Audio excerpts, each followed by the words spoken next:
ይህች እኮ በየሳምንቱ ነው ባል የምትለዋውጠው ሰው መስላችሁ አለች እንዴ አንቺ ተራማሽ ብሎ ጓደኛዬም መንገድ ላይ በጮህባት ቅጽበት ነበር ህይወቴ ሙሉ በሙሉ የተቀየረው። ሰላም የልቦግ ቻናል ቤተሰቦቼ ከየት ሀገር ሆናችሁ እንደምትከታተሉኝ በኮሜንት አስቀምጡልኝ። እንደምን ቆያችሁ? እንደምን ከረማችሁ? ከሰሞኑ በጣም ስለጠፋሁ በጣም ይቅርታ እየጠየኩኝ እንደምን ከርማችኋል? የልቦግ ቻናል ቤተሰቦቼ ታሪኩ ከወደዳችሁት ላይክ፣ ሸር፣ ሰብስክራይብ እያደረጋችሁ አብራችሁኝ ቆዩ። እንደተለመደው ታሪካችሁን ይዤላችሁ መጥቻለሁ። እኔ አላምንም።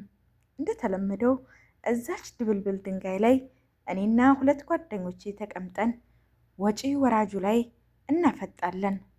ሴቶች ሲያልፉም እንላከፋለን። የዛሬው ግን ለየት ይላል። ከቀኑ 11 ሰዓት አካባቢ እናቴ ና ውሃ አቅዳልኝ ብላ ልጅ አስላከችብኝ። እኔም ጓደኞቼን መጣሁ ብያቸው ሄድኩኝ። ለእናቴ ውሃውን አመላልሼ ወደ ጓደኞቼ ስመለስ ግን ሁለቱም በጣም እየተጨቃጨቁ ነበር። ምንድነው ብዬ ብሩክ የሚባለውን ጓደኛዬን ጠየኩት። እዛ ጋር አይ ብሎ በጠቋሚ ጣቱ አንድ ልጅ አሳየኝ። እኔም ዞር ብዬ ሳይ አይኔን መመለስ ከበደኝ። እጅግ በጣም የምታምር ልጅ ነጠላዋን ተከናንባ የኛ ጎረቤት ከሆነች ልጅ ጋር እየተሳሳቁ ሲያወሩ ተመለከትኩ። ከዛም እንደ መባነን አልኩኝና ወደ ጓደኞቼ ዞሬ እና ምንድነው የሚያጨቃጭቃችሁ አልኳቸው። ቅዱስ የሚባለው ጓደኛዬ ፈጠን አለና ምን ባክህ ቡራ ይቺ ልጅ ድንግል ነች እያለ ሲከራከር በፍጹም አይደለችም ስለው አላም ብሎኝ እኮ ነው አለ።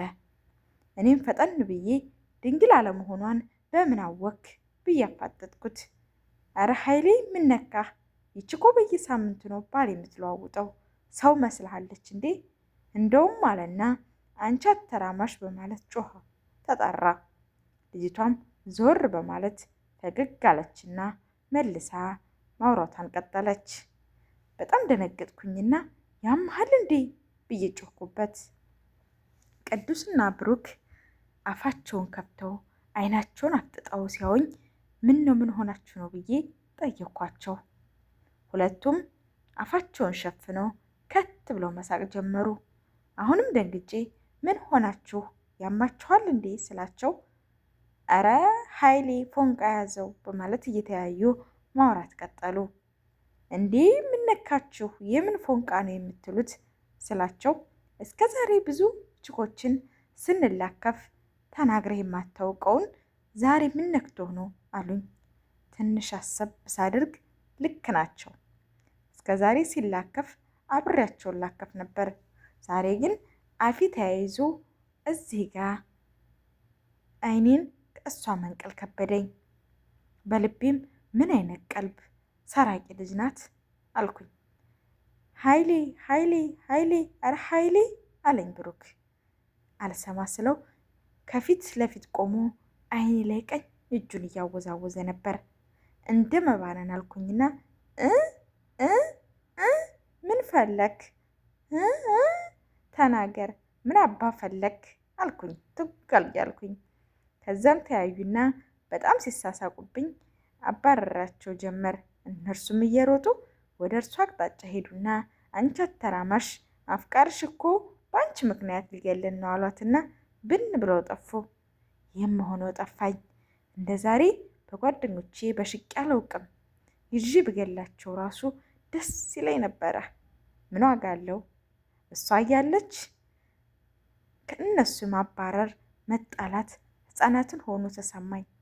ቀና ብዬ ወደ እሷ ስዞርም አይን ላይን ተጋጨን። ወዲያውም አንገቴ ከመቼው እንደተሰበረ ባላውቅም መሬቱን ማየት ጀመርኩ። እሷም የጎረቤታችን ልጅ ቻው ብላ ስትሄድ እግሬ ለእኔ መታዘዝ አቁሞ ወደ እሷ መሮጥ ጀመረ።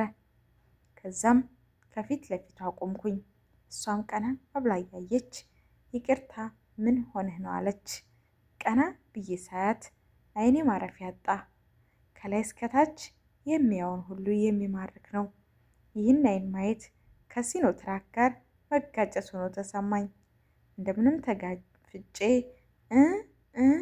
ይቅርታ በእኔ ምክንያት ጓደኞቼ ስለተናገሩሽ ብዬ። እንግዲህ ተመልካቾቼ የኃይሌ ህይወት መለወጥ የጀመረው በዚህ መልኩ ነበር። እስከ ዛሬ መንገድ ላይ መላከፍ፣ ጊዜን ማባከን እና የሰዎችን ሞራል መስበር እንደ አራዳነት ይቆጠር ነበር። በነበረው በዚህ ወጣት ልብ ውስጥ ያቺ ንጹሕና ነጠላ የለበሰች ሰማያዊ ዓይን ያላት ወንጌል ትልቅ መስኮት ከፈተችበት። የመጀመሪያው ፈተና አልፎ ውሸትን ለመቆም ቃል ገብቶ እነሆ በቀጠራቸው ቦታ ተገኝተዋል። ኃይሌ ለእናቱ የዋሸውን ያንን አንድ ውሸት ለወንጌል ሲነግራት ወንጌል ምን ትለው ይሆን? አንቺን አልወድሽም ብዬ ነው የዋሸሁት ሲላትስ በነጠላ ስር የተሸሸገው ፊቷ ላይ ምን አይነት ስሜት ይነበባል? ቀጣዩ ኃይሌና የወንጌል ታሪክ ምን ይሆን? ይህንን አስደናቂ ታሪክ እኔ አላምንም ክፍል 2ን በሚቀጥለው ቪዲዮ ይዤላችሁ እመጣለሁ። ታሪኩ ለእናንተ የኃይሌ ህይወትን መለወጥ የጀመረው በዚህ መልኩ ነበር። እስከ ዛሬ መንገድ ላይ መላከፍ፣ ጊዜን ማባከን እና የሰዎችን ሞራል መስበር እንደ አራዳነት ይቆጠር ነበር። በነበረው በዚህ ወጣት ልብ ውስጥ ያቺ ንጹሕና ነጠላ የለበሰች ሰማያዊ ዓይን ያላት ወንጌል ትልቅ መስኮት ከፈተችበት። የመጀመሪያውን ፈተና አልፎ ውሸትን ለማቆም ቃል ገብቶ እነሆ በቀጠሯቸው ቦታ ተገኝተዋል። ኃይሌ ለእናቱ የዋሸውን ያንን አንድ ውሸት ለወንጌል ሲነግራት ወንጌል ምን ትለው ይሆን? አንቺን አልወድሽም ብዬ ነው የዋሸሁት ሲላትስ በነጠላዋ ስር የተሸሸገው ፊቷ ላይ ምን አይነት ስሜት ይነበባል? ቀጣዩ የኃይሌና የወንጌል ታሪክ ምን ይሆን? ይህንን አስደናቂ ታሪክ እኔ አላምንም ክፍል 2ን በሚቀጥለው ቪዲዮ ይዤላችሁ ቀርባለሁ። ታሪኩ ለሁላችንም ብዙ እንዳስተማረን አልጠራጠርም። እኔ በበኩሌ በጣም ብዙ ነገር ነው የተማርኩበት። አንድ ሰው የህይወት ጉዳይ ያጋጣሚ የሚፈልገውን ኑሮ ይኖራል ማለት አይደለም።